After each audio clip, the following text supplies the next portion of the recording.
বিপ্লবী সিনিয়র সহসভাপতি মোহাম্মদ ফরিদুর রহমান ফরিদ ভাই। বিশেষ অতিথি হিসেবে উপস্থিত আছেন বারবার কারা নির্যাতিত ঢাকা বিশ্ববিদ্যালয় সবুজ চত্বর থেকে বেড়ে ওঠা নেতৃত্ব,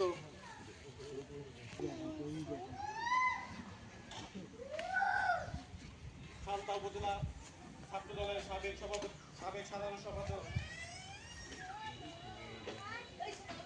বর্তমান তুখোর যুব নেতা ইমরান নাজির। এছাড়াও বিশেষ অতিথি হিসেবে উপস্থিত আছেন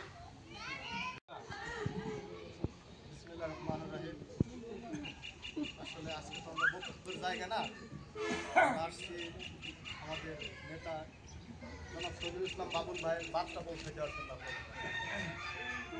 আগামী সংসদ নির্বাচন হবে ইনশাআল্লাহ। সেই নির্বাচনে জননেতা জনাব তারেক রহমান আস্থাভাজন বাংলাদেশ জাতীয়তাবাদী দল বিএনপি পরিবারের খুবই বিশ্বস্ত এবং আস্থাভাজন আমার নেতা জনাব শহীদুল ইসলাম বাবুল। তার রাজনৈতিক পরিচয় বিবৃতি দিতে গেলে অনেক সময়ের প্রয়োজন। আসলে আমাদের সময় সংক্ষিপ্তের কারণে সিনিয়র নেতৃবৃন্দ আছে, এই কম্বল শীতবস্ত্র বিতরণ করা হবে, সময় সংক্ষিপ্ত, মা বোনরা যার যার ঘরে ফিরে যাবে, এই কারণে আমরা বক্তব্যকে দীর্ঘায়িত করবো না। তবে দু একটি কথা বলছি।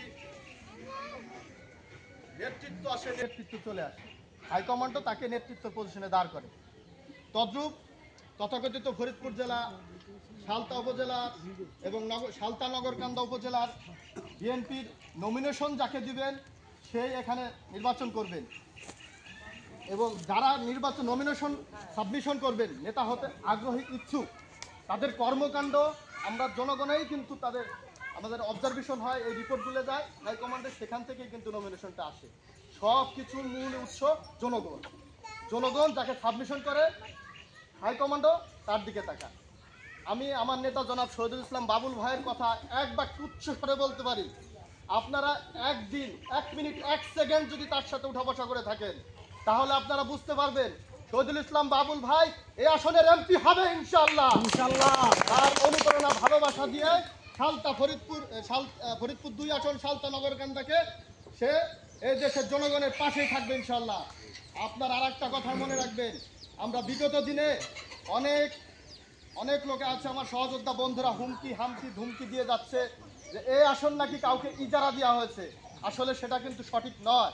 এই আসন কাউকে ইজারা দেওয়া হয়নি। এই আসন শহীদুল ইসলাম বাবুল দেশনায়ক তারেক রহমান যাকে নমিনেশন করে এখানে পাঠাবেন, সে এই আসনের এমপি হবেন। এই আসন কারো বাপ দাদার পৈতৃক সম্পদ নয়। শহীদুল ইসলাম বাবুলের ঘাঁটি হবে ইনশাআল্লাহ। সালতা নগরকান্দার মাটি শহীদুল ইসলাম বাবুলের ঘাঁটি। সম্মানিত বন্ধুগণ, শুধু এই ঘাঁটিকে তার যতটুকু শ্রম মেধা প্রচেষ্টা আসছে, তার মাধ্যমে আপনাদের কাছে আরো উন্নত বা আরো অন্য কোনো সামগ্রী নিয়ে আপনাদের মাঝে পৌঁছে দিতে পারি। আমি আমার বক্তব্যকে দীর্ঘায়িত করবো না। আমার নেতা জনাব শহীদুল ইসলাম বাবুল, তার জন্য আপনারা দোয়া করবেন এবং তার পাশে থাকবেন, এই আশা ব্যক্ত করে